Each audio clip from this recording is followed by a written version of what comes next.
Hello, everybody. Welcome back to the Alex Drobin podcast. This is Noteworthy with Nick Bear, where we talk about the best news of the week, of the month, of the year, or whatever the hell we want to talk about in the moment. So, Nick, first of all, how's your week been? It's Friday. How are you? Week is fantastic. Post Super Bowl, post Swifty Bowl. Um, Happy to everybody that tuned in last week when we talked all things Taylor Swift, and excited to get back into it this week for another edition. Actually, you know what? Before I get into it, I want to see some of the numbers that we did because we got a ton of viewership on so some of our shorts went pretty crazy. Like we got 2.4 thousand views on Olivia Couple gifts Christian McCaffrey's mother Super Bowl suite. 2,400 views on Super Bowl versus F1 impact on the Vegas economy. 2.5 thousand views on Taylor Swift flying Tokyo to Vegas for Super Bowl. Anyways, man, that was a great podcast. And honestly, thank you to everybody who's listened and watched. Really appreciate it. That's actually those are really good numbers for what we've been doing here with only 8 subscribers. Yes. Like and subscribe and be smarter than Olivia Culpo, who paid $2.5 million just to watch the Niners choke it away at the end of that game.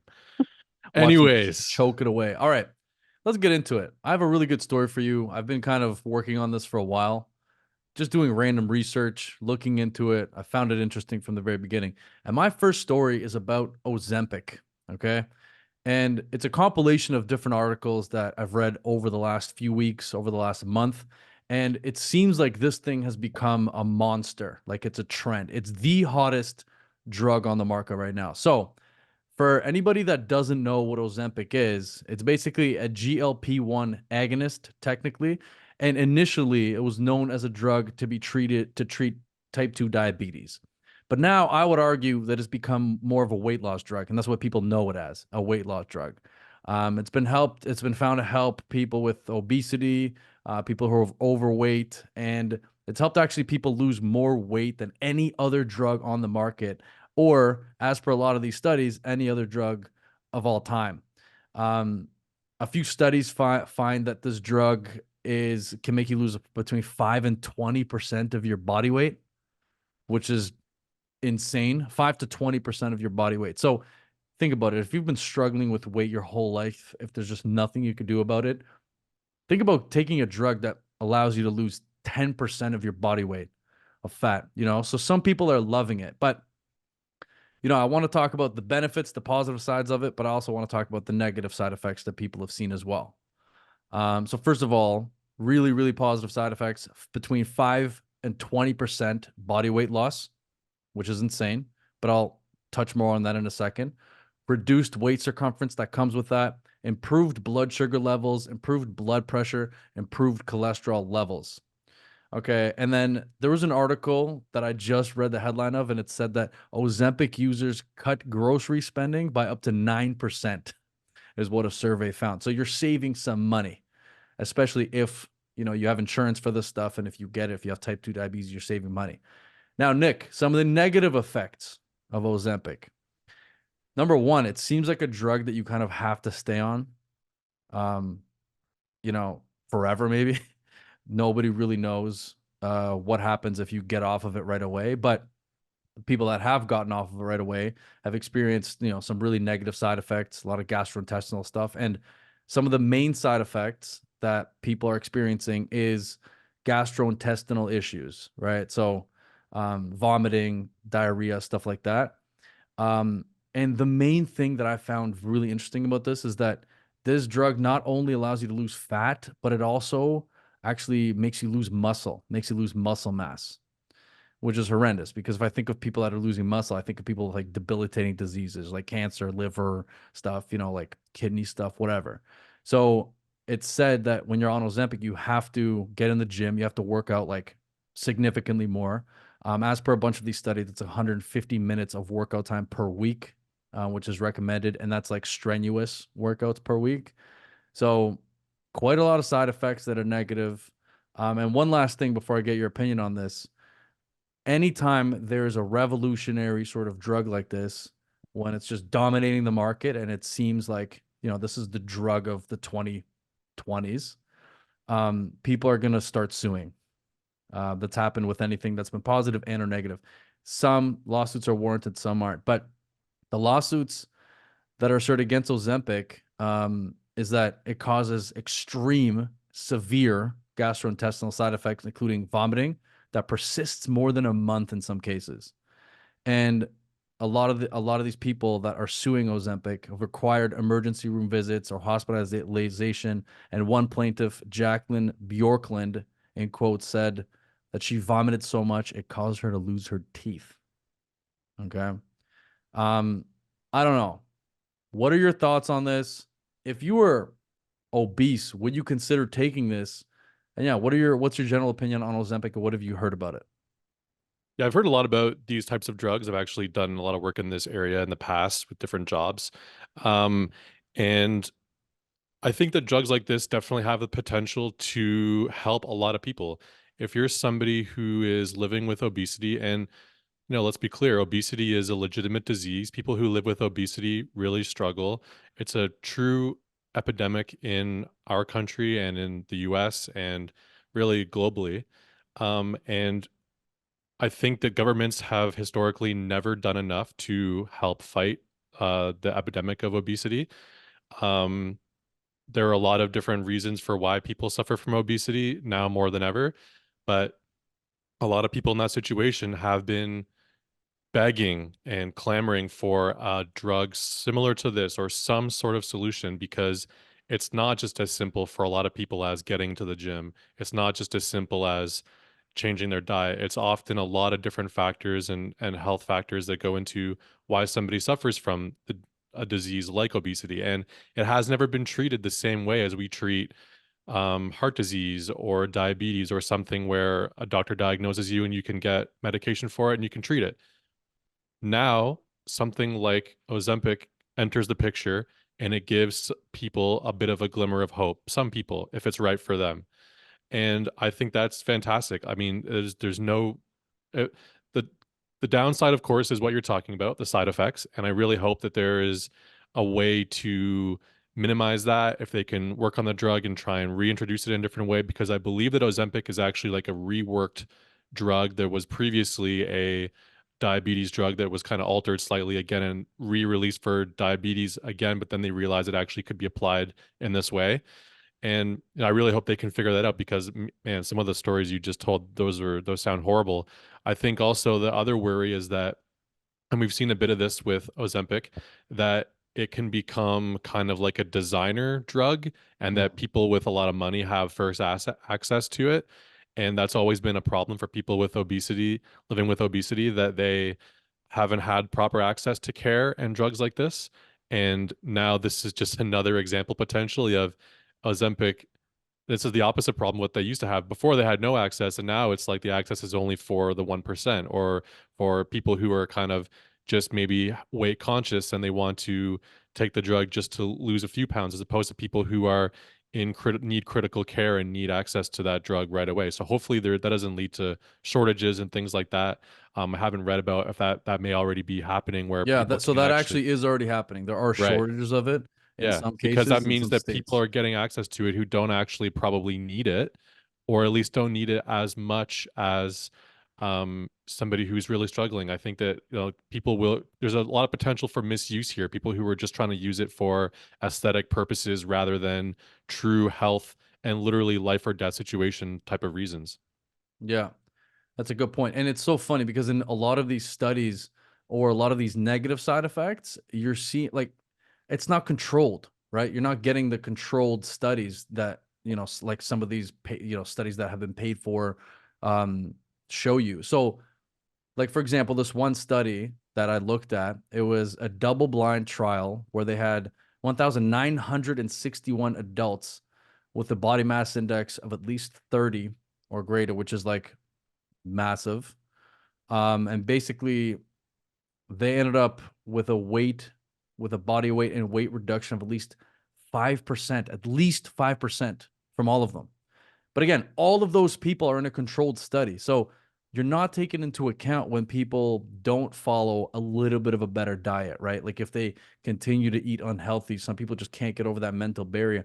Um, So, I feel like a lot of these side effects are probably from people that aren't taking it the right way or aren't, using it the right way It's with a not bit of a made for better. them.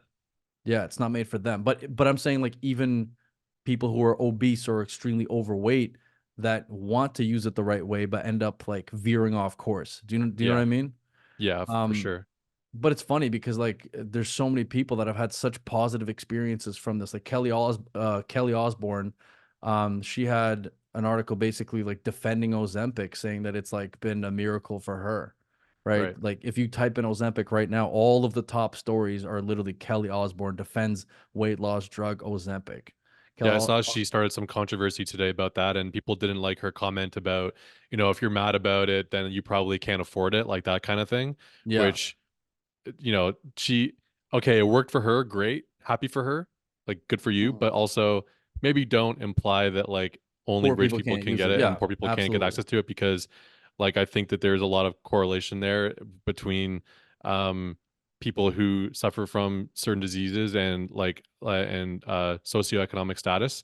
So, it's not, I mean, she's not helping the situation by No, making she's comments not. like She's that. not. And I'm not sure if this is like a good look for Ozempic, because No. Kelly Osbourne thinks She's probably not Ozempic the is amazing. spokesperson they really want or they would have handpicked. Yeah. And Kelly Osbourne thinks Ozempic is amazing, where her mom publicly disagrees. And then her direct quote is the people who hate it. Sorry. Kelly Osbourne's direct quote is the people who hate on it the most are the people who are secretly doing it or pissed off that they can't afford it. Yeah. So there you go. That's probably not a good look for Ozempic. The one thing that I have to say though is that the company that produces it, so it's called Novo Nordisk.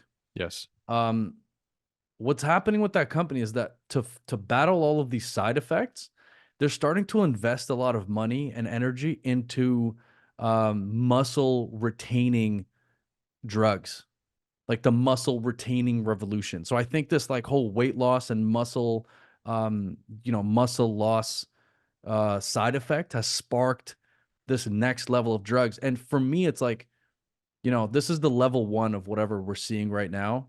But soon enough, if this company continues, like, what if they get better, which they obviously will? What if all this stuff gets better? What if they introduce a drug that will help you retain muscle and gain muscle? So it'll be like a steroid, but it'll be FDA approved. With this weight loss stuff, like I feel like there's a huge potential for all of this stuff to get so much better really quickly, unless it gets derailed by a massive lawsuit. And plus, I don't think we have enough data, to see what the real side effects are going to be within the next, whatever, 10, 20, 30 years. Who knows? Right. So anyways, I don't know. I thought this story was interesting. There's a whole lot more we can talk about this. I don't want to spend too much more time on it, but for me personally, honestly, I'll tell you right now, if I was obese or overweight, I would definitely hop on Ozempic, like for sure, because it seems like the positive feedback is outweighing all the negative responses, negative side effects that people are talking about. Well, hopefully they're able to work through any issues there are with side effects and with the long-term potential side effects. And my only hope is that people can get the care they deserve. That's all I've ever advocated for. Imagine you're 300 pounds and you could lose 20% of your fat. That's 60 pounds right there. Boom. I would take that in a heartbeat. So Yeah, what if like you have a little bit of vomiting? So what if you have a little bit of diarrhea, some gastrointestinal issue? I don't know. I think it's probably worth it. Unless it's like extremely severe, like some of these people are talking about. yeah. I would definitely consider that, especially because like even me, man, when I'm a little bit overweight, when I'm not feeling comfortable, I just like, my body just feels horrible. And then when I lose a bunch of weight, if I like go on a diet or you just feel so much better. So I can only imagine how that is for chronically obese people. Yeah, a lot of people struggle with it for sure. All right. If you're done with that, what's your first story? I've got one here that I didn't tell you before we started the podcast. And it's so this one comes from NPR and it's about dating apps and the Oh, dating app paradox. So it's kind of a business related story and basically the gist of it is that dating apps are really struggling. The CEOs of both the company that owns Tinder and a bunch of other apps, and the Hinge CEO, I believe, um, were they both resigned recently. And so Match Group is the company that owned Match.com and Tinder, OkCupid, Hinge, a bunch of different ones. Um, Apparently 45 different dating apps. They they're struggling. A lot of these companies are struggling. And the problem, I guess, and the paradox, and why they call it the paradox, is that for the app to be successful, People have to people get will off the app. delete the apps, right? So where do they go once they where do these companies go once, like, if they've actually built a good product and people actually are matched then leave their app, then they lose money. So what's happened is what used to happen, I guess, is that, somebody, the Tinder used to be the number one app. People would jump on there and then the platform kind of got shitty. So they hopped onto Hinge and they hopped onto a different one, whatever was a trending one at that moment, because these companies, in order to like stay afloat, they need to try and make people pay to stay on their app. So what they do is they make their platform bad, essentially, or make it so that people have to pay to access any part of their app. And then by doing that, though, they make their product worse. So there's this weird situation going on where they're losing money and they don't know what to do. And now people, basically the consensus is that there are no good dating apps left, because after they hopped from Tinder to Hinge into different places, there was nowhere else to hop because they've all made their platforms bad in an effort to make more money and stay afloat. And they haven't been able to. I haven't been able to figure out a reason. That's so interesting. The first podcast we did, we talked about this, the one that didn't get released, but we talked about this because that's their model. Their business model is to keep people on the app. That's the whole business model. You're right. It's absolutely not profitable for people to meet people and delete the app. So I feel like this was coming. I don't know, man. I feel like a lot of people right now are getting off the apps completely. I'm not on any of the dating apps, like I've told you before. I think a lot of my friends are off the dating apps, even people who are single, just because, yeah, maybe you're right. They have gotten a little bit shitty and people don't want to meet, you know, others that way. Well, So I another problem found, they're having is that Gen Z apparently is not really that interested in dating apps, at least as much as maybe millennials like us were, a few years ago. So they're having a real problem with attracting new and younger customers, because I guess probably, the idea was, okay, people will leave the app, but there'll always be a steady stream of newer, younger people who are entering the dating scene once they turn whatever 19, 20, and then they start entering like that scene. They're going to want to jump on these apps. But sorry, and I misspoke before, was the CEOs of Bumble and the company that owns the Match Group, that owns Match.com and Tinder. mm, Both those CEOs recently resigned. So these companies aren't doing well, and they haven't found a solution. And this article is a great piece about the situation, but it doesn't really offer solutions either. I mean, they're kind of, everyone seems to be at a loss here for what exactly is next for this industry. And dating is hard, and it's dating online is hard, but these companies were kind of too good at their job, but now they're terrible at their job. So it's this weird situation going on, this vicious cycle. so it's funny because, so one of my clients is 22 years old. Okay. Brilliant guy buying a condo, 22 years old. And we were talking the other day and he's never had a dating app ever. And he's 22. Yeah, And I'm like, why haven't you had Gen one? He's Z. like, I just don't want to be on them. So it's so funny, it's shifting. And then actually, so this other study I just found, I don't know where that article was from that you're talking about. But I found NPR. one on, yeah. So this is from another article, but it said that a 2023 survey of college and graduate students found that 79% of them don't use dating apps even once a month, which is Interesting. crazy, right? Like I feel like you're right. 5 to 10 years ago, there were significantly more people who were on the apps, and now it's kind of dropped off. It's just Well, not as there was a cool as it time used to like when be, we were in our, mid 20s, like Tinder became the thing that like everyone was on, like it was wild. Like, I wasn't on there. no, really, not at all. Swear to God, the only time I've ever been on it was a few years ago, and then like the first time I went on it was a few years ago, and up until like recently, I had them on and off, but I haven't had it in a while, but it was only like a few years ago when I went on Bumble.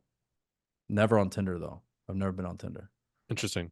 Yeah, Yeah. I kind of missed the boat for a lot of that. I met my then future wife at the like right as this stuff got like really popular. But it was, I mean, I know a lot of people who met on Tinder or Bumble. Like I know a lot of success stories from the dating apps. Tell the Um, people, did she get you that shirt or was she wearing that shirt with that quote on it? Do you remember that quote? no. I deleted Tinder for you or something. Was it a mug or something? It was on a Valentine's Day card. Happy I was on a Valentine's Valentine's for Day card. those who Okay, got it, celebrate. got it, got it. Nice, Yeah, yeah. But there you go. That's a love story. That's a love story that wasn't built on the dating apps, you it's know? true. Okay. Shall we move on? Yes. What do you got for me next? The microchip company Nvidia passes Amazon and Alphabet with a market cap of $1.79 trillion, which is crazy because this is a company that it looks like from the last year their stock price went from 213 bucks a share 200 bucks a share from a year ago to now sitting at $726 a share. So it's almost quadrupled in value in a year. And a lot of this does have to do with the AI revolution because NVIDIA provides a lot of these microchips that ChatGPT is using that a lot of these, top of the line AI companies are using. Yeah, and And not just AI companies, but I mean everybody. companies that work with AI, like Microsoft, Meta, and Amazon. Yeah. They make chips for those companies too. Yeah. So yeah, what did you have to say about that? Because you had the same story. I just thought it was interesting that this company, I don't think, I mean, you know, I don't know if the average person would have guessed Nvidia, like how far down the list would they have to get before they got to Nvidia as a company that could potentially be, I guess, which is now the fourth most valuable company in the world after Apple, Microsoft, and the Saudi Aramco. Hmm. So I mean, I don't think it's kind of interesting, but you had an interesting twist on the story that is more than just, hey, this chip company that a lot of people are reliant on is like worth a hell of a lot more than people might think. But there's a kind of like a maybe a more interesting side of this story that could be popping up in the future. Yeah. So I'll touch on it quickly. We don't want to get into this too much because this isn't a political show. But I want to most get too polycharged. most of Nvidia's chips are made in Taiwan. And most people know that Taiwan isn't in a good place with China right now. So I was in Taiwan a few years ago, and if you talk to the older population in Taiwan, they consider themselves Chinese. If you talk to the younger population, they consider themselves Taiwanese. And we all know there's been a lot of uproar there. There's been a lot of unrest. So people are not happy with what's going on in Taiwan right now. Like I said, some people think they're Taiwanese, some people think they're Chinese. So it's one of those situations where it needs to be figured out soon in a And peaceful way. correct me if I'm wrong too, but not just do the younger people consider themselves Taiwanese, but actively not Chinese. Like Yeah. they're very, very strict and like clear about that they are not to be associated with China in that way in terms of their I nationality. don't know, man. I feel like when I was there, it wasn't that aggressive. Okay. Like, I don't think it was that aggressive because most people who are younger have older relatives that still consider themselves Chinese. So Right. again, I think the media might put it out that way, but I don't think it's like that. Um, but we've seen China testing out their weapons right on the Taiwanese border. You know, some aircraft coming over the border and stuff like that. So we've seen some really some really close calls over there in that airspace. But I'm not gonna like let's not get into that too much. But the point of all of this is that because so many of these chips are made in Taiwan, if there was something that was to happen between Taiwan and China, similar to Israel, Palestine, similar to Russia and Ukraine, uh, I think that that's something that would highly affect what's happening with Nvidia and all of these microchip companies that are based out of Taiwan. So if something goes down in that region, make sure to not drop your phone too often because it's going to be tough to get a new iPhone. if that, if something bad goes down over there. And I hope I said that in the most politically correct way as possible, and didn't stutter my words as much as I thought I did. But No, you're again, I good. don't want to get into the political aspect of it. But if stuff goes down in that region, hold on to your phones. That's all I'll say. Yeah, I mean, it could be not necessarily a war or anything like that, but just a halting of production or something like that. It would have when a company of this size were to potentially stop manufacturing for any length of time, um, it would have a massive effect on production and like a lot of different companies as well as the marketplace and world economics. Like it would have a big effect. So yeah, there's nothing wrong with saying that. Yeah. No, I just don't want to ruffle any feathers. Yeah, By the way, that term ruffle any feathers that just came into my mind like 5 seconds ago. What does that mean?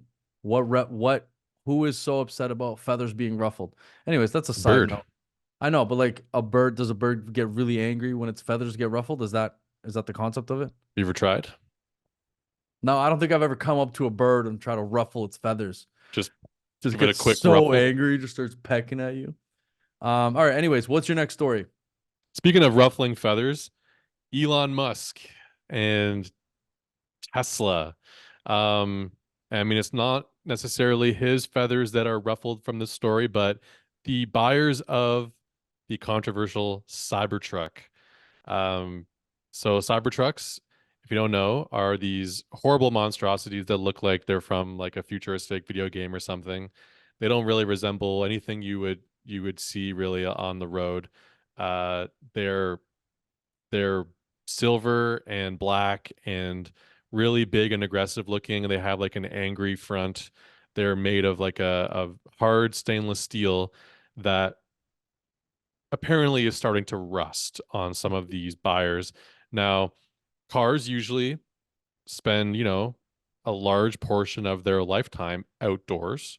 So you would think that maybe it would be not a great idea to put the outside of your car being something that could potentially rust. Um, I think that a lot of car companies figured this out a long time ago. And so it's a bit odd that this one potentially has this problem. And now part of the reason is that they don't apparently cover their cars in um, the transparent like paint that comes on the top of most people's cars, like a clear coat that protects it from corrosion. Um, you with the Tesla truck, you have to buy this separately. It's $5,000 urethane based film to quote wrap your Cybertruck in our premium satin clear paint films only available through Tesla. And this is from a story on Wired. And yeah, so people aren't happy, and I don't can't say that I blame them because you're spending, uh 60,000. How much are these trucks? I feel like they're way more than Six that here. $61,000 US is what I'm seeing here in this article. Uh, so Yeah, so expect it to start, 81,000 to 101,000 depending on the trim. yeah, so let's say upwards of 100 grand you're dropping on one of these Musk mobiles, and you probably don't want that thing to rust. So yeah, not a good look for the Tesla company. Yeah. That's pretty crazy because I wonder what the cost of, you know, getting that rust off of that truck would be. But there's a really interesting article. Shout out to Carlton Reed from Wired. Okay. His first sentence.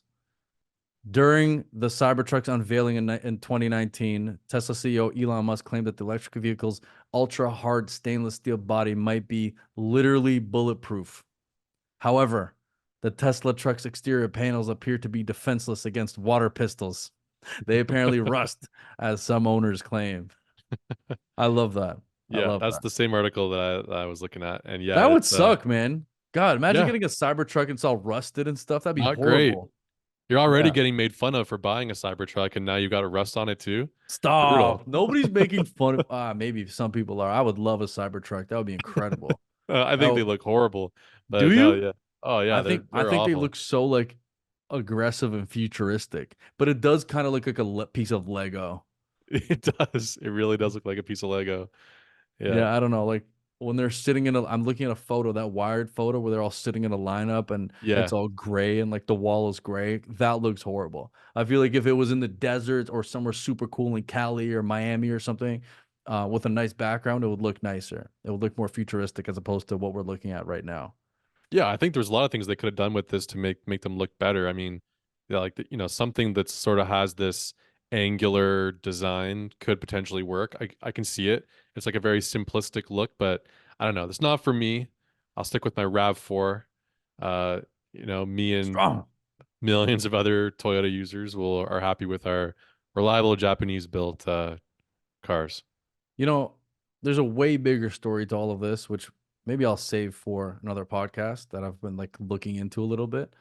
But it's this whole concept of trying to go completely electric and fully electric by whatever in the next like 20, 30 years, um, which appeared to be impossible just based on battery sizes, based on like how that sort of energy converts. But there's been a lot of data that's been coming out recently saying that like electrical energy, sorry, like, you know, light energy and electrical energy is improving drastically. So I don't know. you know, I feel like a lot of people will be forced to get an electric car or like to some extent within the next like 20 years or at least turn it into a hybrid version. Um, but yeah, I don't know. There's a whole other story there, which I want to get into in a bit. Have you ever driven a Tesla, by the way? No, I've been in some Teslas, but I've never driven a Tesla. I It's mean, cool. yeah, It's yeah, super they cool. they do seem cool. I think that's probably the way that we're headed is electric cars all around. I think some of those goals people throw out there, some of those numbers are a bit aggressive because man, I mean, especially like, okay, it's one thing in North America, like right here in Belleville, we've got a Tesla charging station, like where people can come off the highway, and there's a bunch of stations where you can like hook up your electric vehicle. More and more of that will be popping up all over the place, and that'll make it a lot easier for people to like move around, and do longer haul drives, which has been kind of a problem with some of the stuff is you haven't been able to go too far from a Mhm. charging station.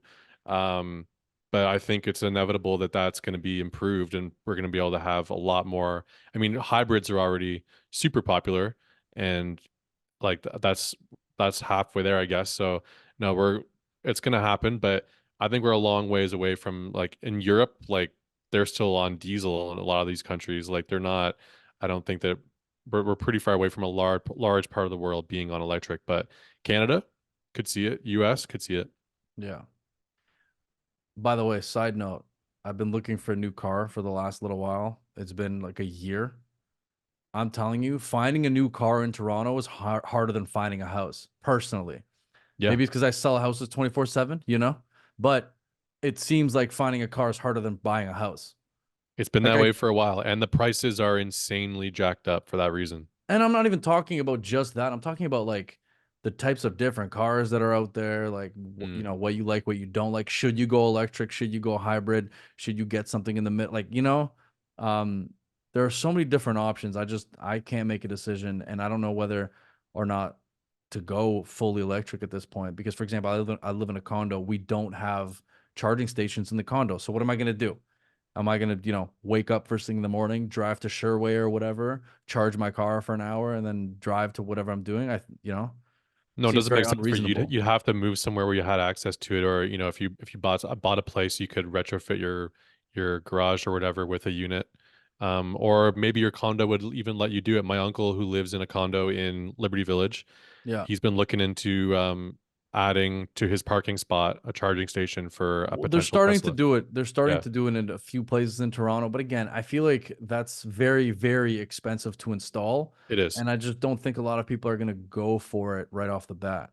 But like today, Yeah. for example, man, I've been having car troubles today. I told you about this earlier, but I went and I rented a car and I went to the Jeep dealership to drop off my Jeep. And the guy that took me to the car rental place, which by the way, I had the worst experience with, Enterprise. You know what? We're not going to say anything negative on this podcast. We're trying to be good human beings here, but Enterprise, if I catch you slipping one more time, um, but he drove me in a hybrid Jeep, And he basically said that you could get up to 50 or 75 kilometers on it with just electrical, and then it starts recharging based on your braking. Right. So I don't know. I feel like all this technology is improving pretty quickly, but I just don't think it's as quick as everybody thinks it's it's gonna happen in. So, do you have anything else? That's it for me. No more stories. Did you have anything else? What do you guys have on the docket for tomorrow? One of our best friends, Andy, is going up to Belleville to hang out with Nick, and I'm stuck in Toronto in this It's too weird bad. cold weather. What are We're you guys up probably to? going to start our own Raptors / news podcast, me and Andy. That way we'll complete the trifecta. Hey, Me and good Andy, luck. you and me, you and Andy. Good luck. That's all. That's all I'll say about that. I feel like you guys would murder a podcast together. It I would be really the best do. podcast that no one would ever hear because it would just be all talent and no technological side of it. It would I never I get think posted. I think you have the technological side to it. Andy probably doesn't. You do, but I think it's just the consistency that matters for anything. So I think if anybody's consistent, they can do whatever the hell they want. But it's just really, really difficult being consistent. So, all right. Anyways, love you. Have a great time tomorrow. Thank you for everybody who watched the podcast, who listened to it. Make sure to subscribe, Spotify, Apple Podcasts, on Instagram, Alex Drobin Podcast. We have to do a noteworthy with Nick Bear. I love that name. And yeah, if you have any questions or want us to talk about a certain topic, just leave it in the comments on any of the platforms, and we'll take it from there. Nick, any last words? Appreciate all the listeners and fans out there, and just keep on Just rolling. just Like keep and on subscribe, rolling. Keep on rolling in the freeway. That's how it goes, right? something like that. All right, love you. Bye bye.